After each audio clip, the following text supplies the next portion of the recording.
everyone, welcome to Polly Psychology. I hope you all are doing good.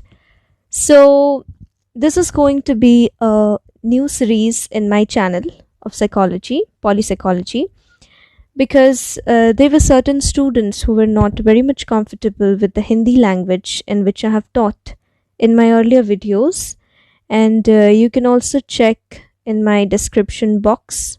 In the description box of this video, I have shared the links of class 11th and 12th NCERT where I have taught in Hindi and English mixed, but there were certain students who were not much comfortable with the Hindi language and they wanted the videos to be in English.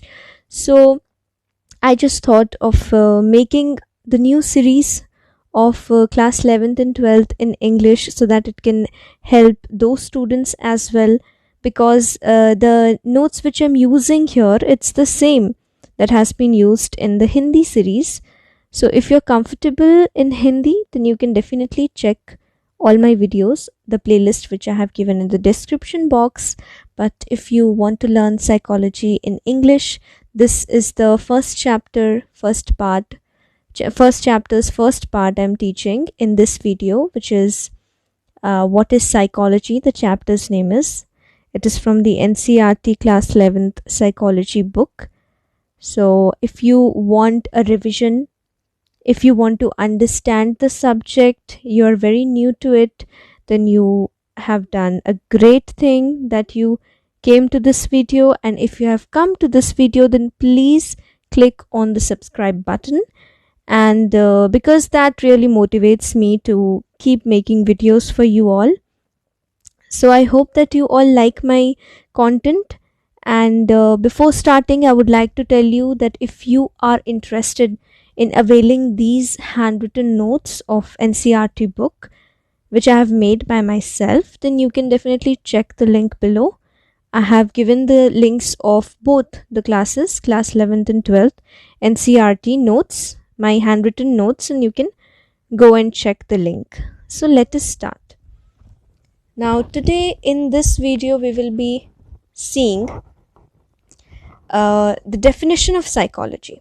So the first chapter, now this is the very basic introductory part of your psychology lessons, because in this video we will be learning that where from psychology the term came, what does it mean, and what does it defines basically. So chapter's name is What is Psychology? It is the first part. This video is the first part. And first we will look at the origin of the term psychology.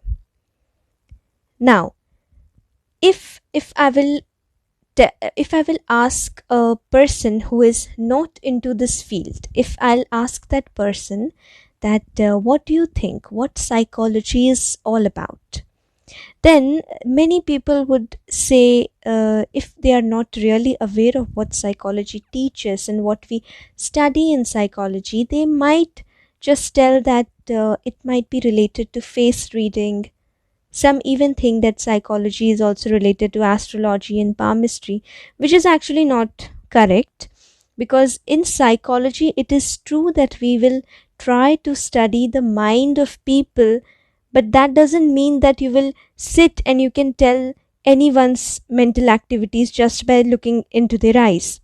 Because many a times when you will introduce yourself like I am a psychology student, or if you're watching this video, then definitely you either you are a student of psychology or you are very much interested in knowing what psychology is. That's why you have come to this video.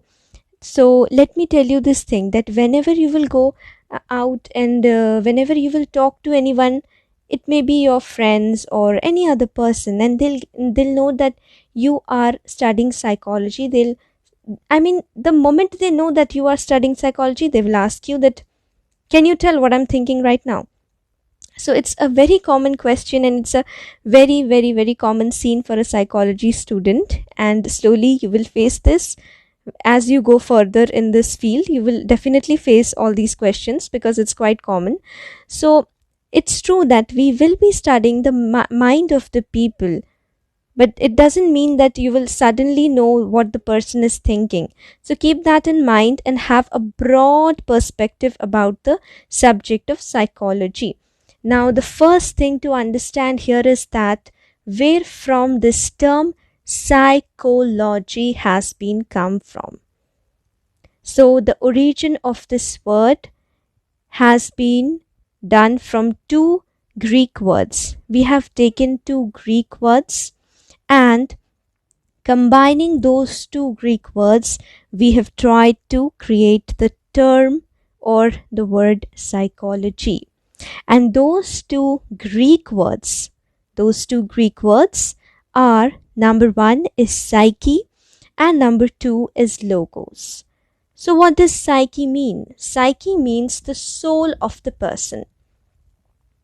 So psychology, earlier the people who tried to study psychology, they had understood psychology in their own way. Earlier they had tried to question certain phenomena, and in order to explain them, they tried to answer those questions in their own way. And that's why they thought that it would be better if we call this field of knowledge as psychology. So psychology, the term has been taken from two Greek words. First is the psyche, which means soul, and second is the logos, which means the science or study of a subject. Like the subject biology, geology, the same way the subject is psychology, the study of the soul. So, scientific discipline dealing with human experience and behavior. Now, let us understand psychology in this way. In which way?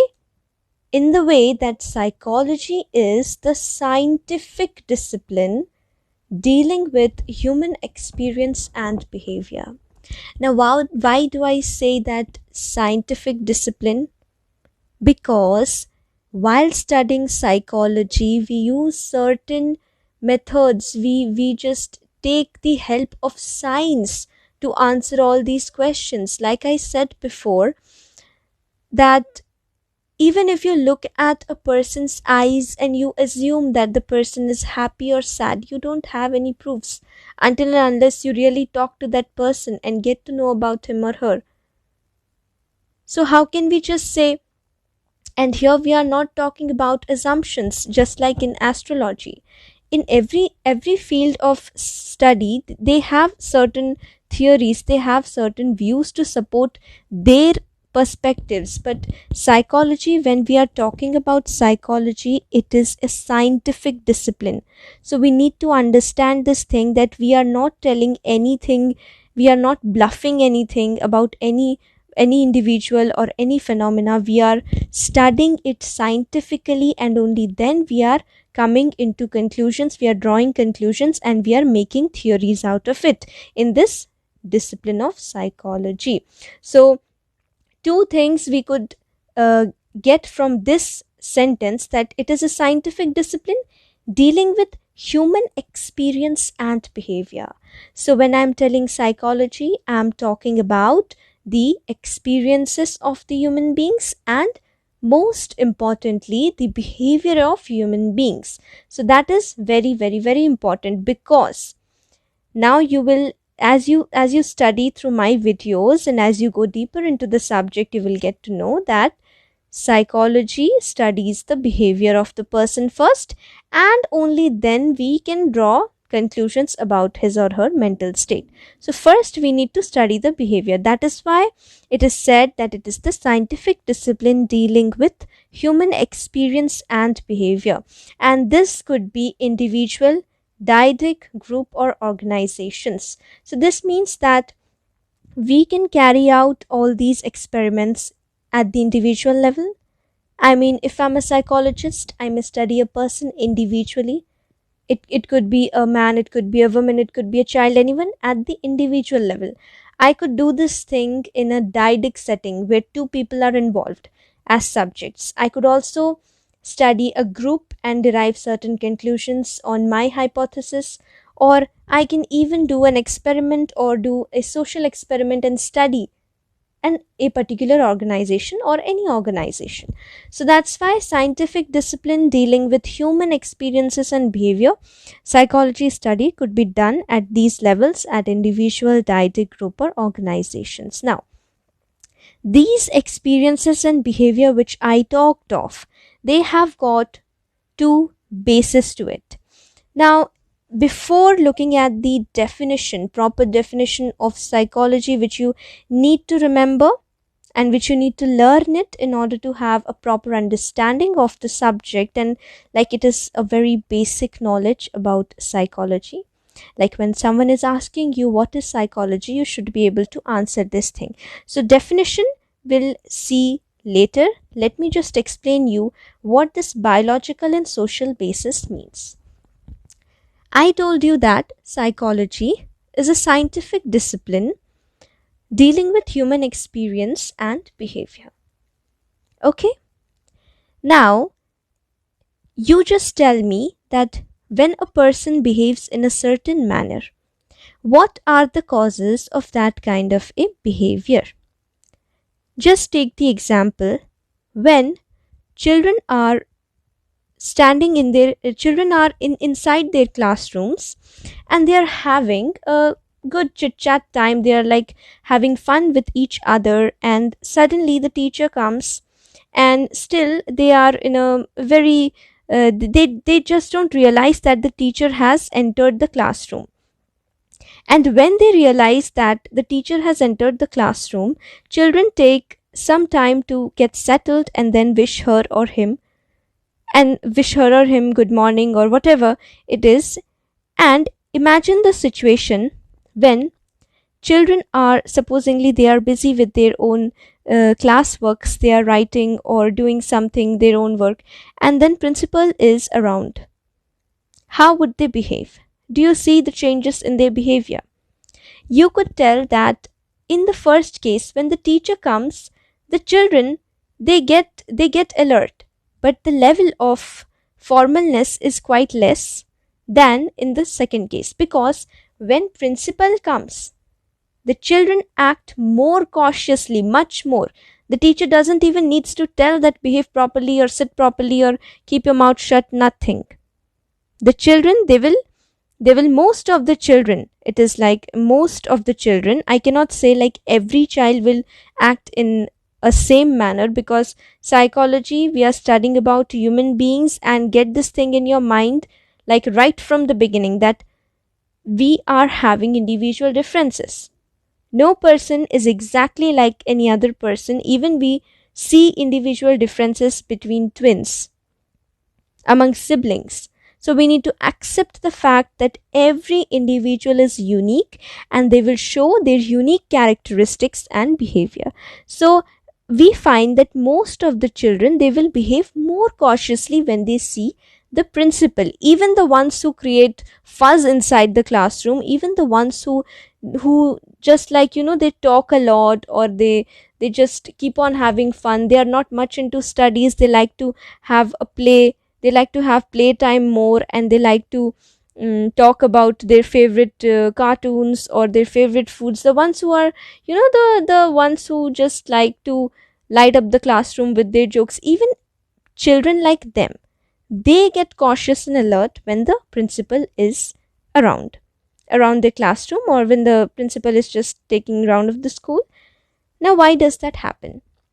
If I would say that the biological base of the children is, the child is extroverted. The child likes to interact with his or her classmates. The child likes to take part during social gatherings. The child likes to take initiative when the teacher says something, or when the teacher wants something. The child readily does that, and the child readily does that. Now, second would be an introverted child who is not very much socially outgoing, and even he or she, they just like to stay on their own. So that is the difference between extroverted and introverted. Now, this is the biological base. Biological base is their own personality type, and social bases are those roles which is accepted by the society. Now, when the principal is around, it is like a very very much acceptable act is to stay quiet and show respect to the principal. First wish them, and then you show respect to the principal by staying quiet and listening to what he or she will say. So this was too kind of a situation where the biological base is the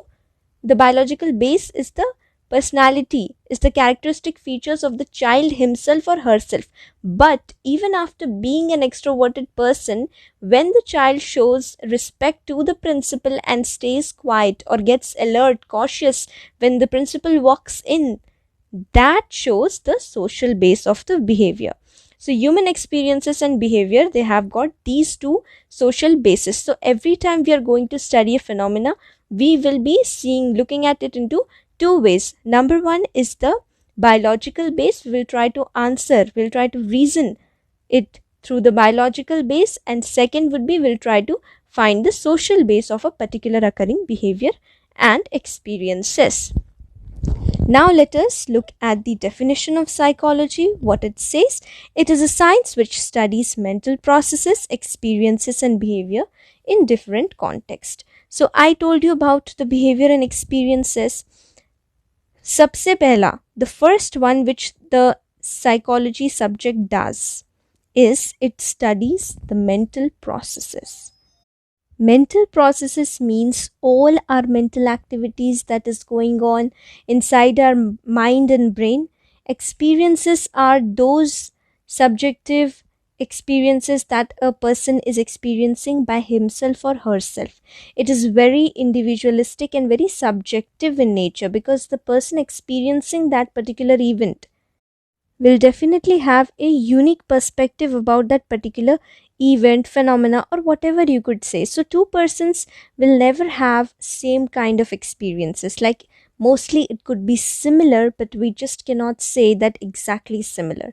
So science, which studies first mental processes, experiences and behavior in different context. So here we need to look at the context. It is very much contextual in nature, the study of psychology, and that's why we are studying this. Like, we will be studying behavior in different contexts, because there are not just one but many phenomena which the psychology tries to explain. That's why.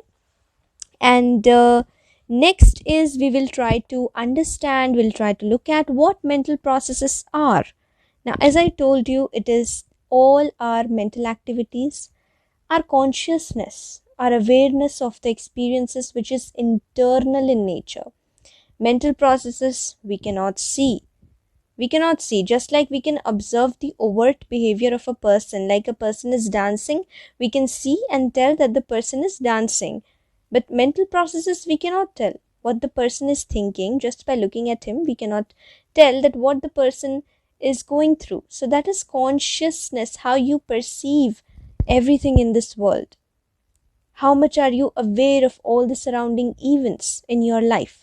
That is mental processes. When you are trying to think, when you are thinking about your life, about yourself, about your job, studies, career, whatever it is, when you are thinking, when you're solving problem, when you're writing exam, you're trying to memorize what you learned the previous night and you're trying to write it down in your exam paper, when you're learning, remembering, all these things, it comprises of mental processes. Now, brain activities and mental processes are not the same, but they are mutually overlapping. It could be a little bit of confusing to you. Let me read it again. I said brain activities and mental processes are not the same, but they are mutually overlapping. They mutually overlap. Both of them, they coincide at certain points, but we cannot tell that the brain activities and mental processes are exactly the same, because when talking about the brain could be observed. We can observe brain. We know how a brain looks. Now, if you want to see, just Google it. You will be able to find a diagram of brain. So we know. And how did we get this image of brain? Because the science is so much developed that we could do the brain imaging, and this brain imaging could give us the image of the brain, and we know that how a human brain looks. Talking about the mind. What is mind? Mind cannot be observed. Whereas the brain. The brain has got a structure. It has got a proper location which is inside the skull of the human body.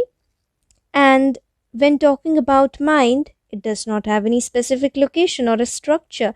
We just say that, yeah, we have this thing, we have got this thing in our mind, but we really cannot see mind. What mind is, we just cannot see. We can only just tell and we can feel that something is in her mind or something is in my mind. But when talking about the brain has got a proper location. We can see the brain, we can observe its structures, and brain provides us clues about mental functioning. So, what is happening when we are trying to think? What is happening inside the brain when we are trying to think, solve problem, when we are trying to memorize a particular thing, or we are trying to recall a certain event?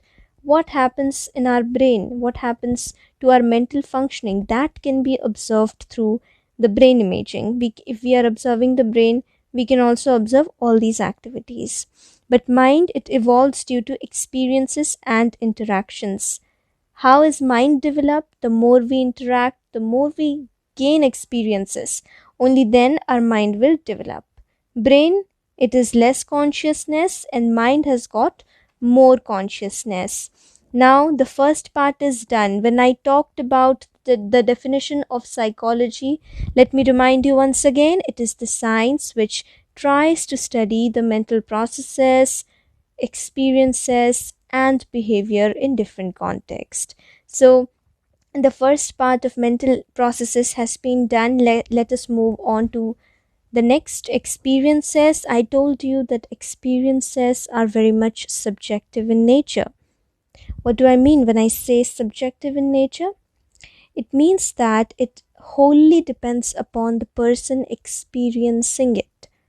The way he or she will describe, that is the subjective part of it. Now, for example, when I ask you that what is the answer of 2 plus 2, you will always say that the answer is 4. The correct answer to this question is 4. When someone says that 2 plus 2 is 3, then that is a wrong answer. So the nature of this question, 2 plus 2 equals to 4, is very objective. It has got an objective nature. But when I ask this question that, how did you feel on the last day of your school? Now this question has got no correct answer, or no correct or no wrong answer. So this is where subjective nature comes in. Every person, they will have their own unique experiences.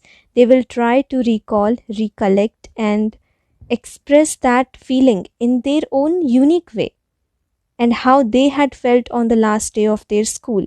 So that is why experiences, when I talk of experiences, are subjective in nature. Only the person can tell what all unique experiences he or she had felt. Next, experiences are embedded in our awareness or consciousness. Yes, because when we are aware, when we are conscious about our surrounding events, about our surrounding environment, only then we can experience a certain thing. So of course, this sentence should be clear to you now, that we are having our mind. Inside our mind, there is consciousness and awareness, which means that we are consciously aware of our surrounding. In a sense, we know what is going around us. We know what we are doing. Now, as you're watching this video, you know that you have opened this video, you've searched for this video, and you're sitting and watching this video to understand the subject of psychology, which means that you are consciously aware of what you are doing. When you are studying, you know that you're having your exam, so you start preparing a week earlier. So you know that you are trying to prepare for your examination. This is awareness.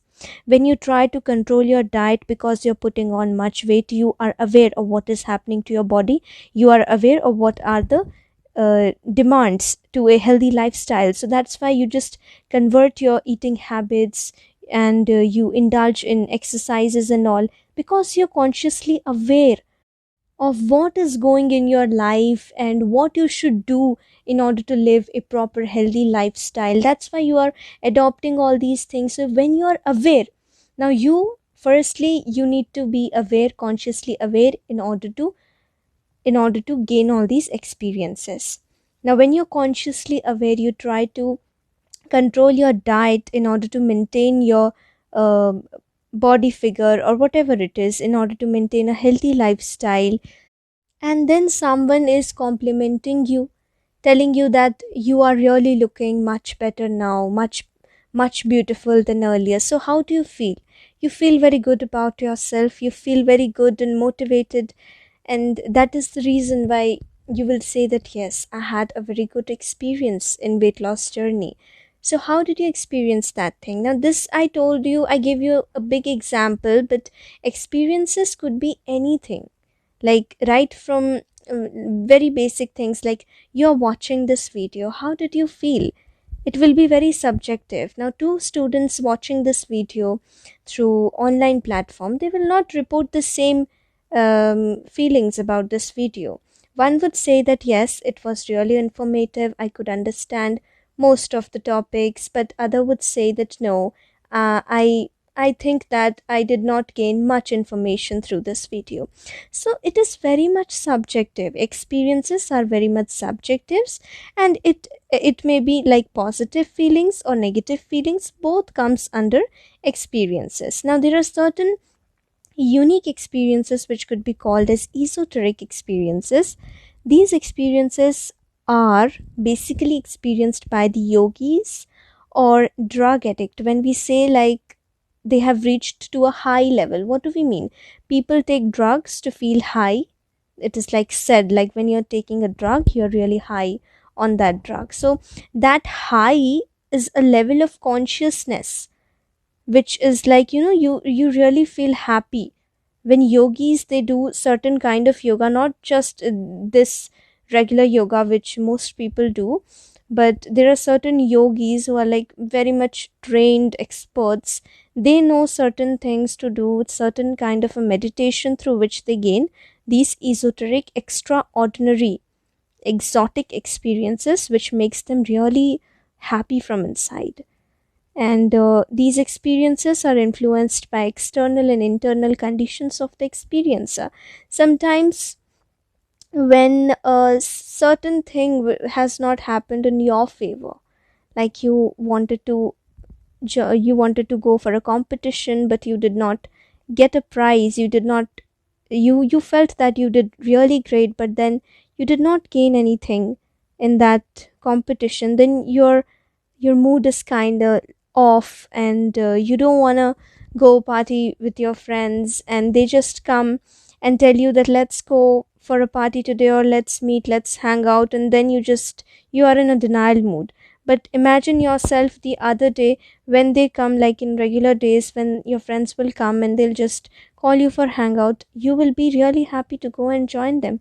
So experiences, whatever we experience, the way we behave, it has got internal and external conditions of the experiences. Sometimes we hold certain feelings about a certain person, because we might have heard it from a group of people or some other person, that person is not really good, and we just carry these negative feelings or positive feelings. And then when we actually meet that person, and that person really tries to act in a very good manner, then you try to feel that no, what I experienced is really different from what he or she told me about that particular person. So experiences like is influenced by the internal, or sometimes it really happens like when someone has told you that that person is really bad, and she or he is not at all, they have got no manners, they behave in this that way. You just carry these feelings, and even if they do certain good things, you will be thinking that no, they are just showing off and they are not really good people.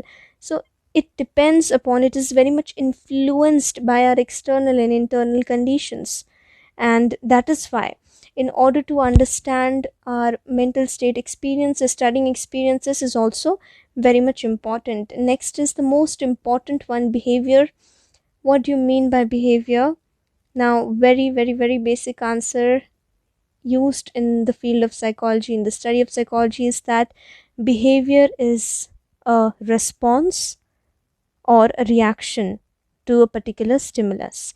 So there has to be certain kind of stimulus event which is causing that particular behavior or that particular response or reaction. Now, behavior are the activities we engage in. It could be simple or complex, short or enduring, and it could be external, like it could be outwardly seen. When I told you, like when someone is dancing, then I can just see and tell that, okay, that person is dancing or that person is singing, playing, because that is being shown outwardly. But there are certain behaviors which is internal or overt in nature, covert in nature. Outwardly seen behaviors are overt, but internal behaviors are covert in nature, which we cannot see. But there are certain internal behaviors which we'll be looking at in our further videos. Now, all behaviors are triggered by some stimulus. As I told you, like there has to be some or the other stimulus for which a particular behavior is being showcased by the person. Like when you're feeling hungry, you'll get up from a place to fetch food, or when you're feeling thirsty, you'll like get up from a place, or your hand goes to the water bottle right next to you. Now, why did you do that behavior? Because you were hungry. So being hungry or being thirsty, the thirst becomes the stimulus here, and your hand reaching towards the water bottle becomes your behavior, which is the reaction or response to the stimulus. This is like the most basic example I tried to give, and I hope that it is clear. Both stimulus and response can be internal or external. So stimulus could be external or internal. What could be internal stimulus? Think. It could be our overthinking. When we try to imagine, or when we are trying to think, when we are trying to think about, when we are trying to imagine a certain situation, and then we come up with questions, and then suddenly we start to behave in a particular manner. I thought about a goal, and then I started to work for it. So stimulus here was the goal which was coming in my mind, and I gave it a thought, and then I started to work for it, is the response or the reaction, and that is seen through my behavior. It could be outwardly seen, which is the which is the overt, and then it could be from inside also. Inside, like initially we are very much motivated and all that comes under the covert behavior. Next is response, could be internal or external. Yes, response is external behavior, or response also could be internally. There are certain biological reactions which accompanies these internal responses to a particular kind of a stimulus, and it also includes like the way we feel, like something we saw, but we are very calm about it, but inside our mind we are thinking about a lot of things, a lot of dangers about that particular thing. We are worried, but nothing could be seen from our external behavior. So that also happens. So response, internal response could be, so there could be like many things. We try to overthink, or we are feeling really happy about something, those positive feelings and those happy feelings which we get. So all these are internal and external stimulus and responses. Now I would like to keep this video till this much, and the rest of the topics we'll try to discuss in the next video. I hope that you are clear with all the topics that I tried to teach. And before ending this video, let me just tell you that please, if you find this video helpful, then please share it among your friends and among the ones who really need all these lessons, because through YouTube I try to reach the people out there who are new to this subject, who want to gain some knowledge through my channel. Like, if you are not very much comfortable studying through online, it's okay, but still you can use all these video for your revision. And because many students gave me very much positive feedback, so I really feel happy. You also feel free to comment below all your doubts and all your feedbacks. I'll be really happy to read all those. And yeah, as I said, share this video among your friends and give this video a thumbs up. And before going, please don't forget to subscribe to my channel. Thank you for watching.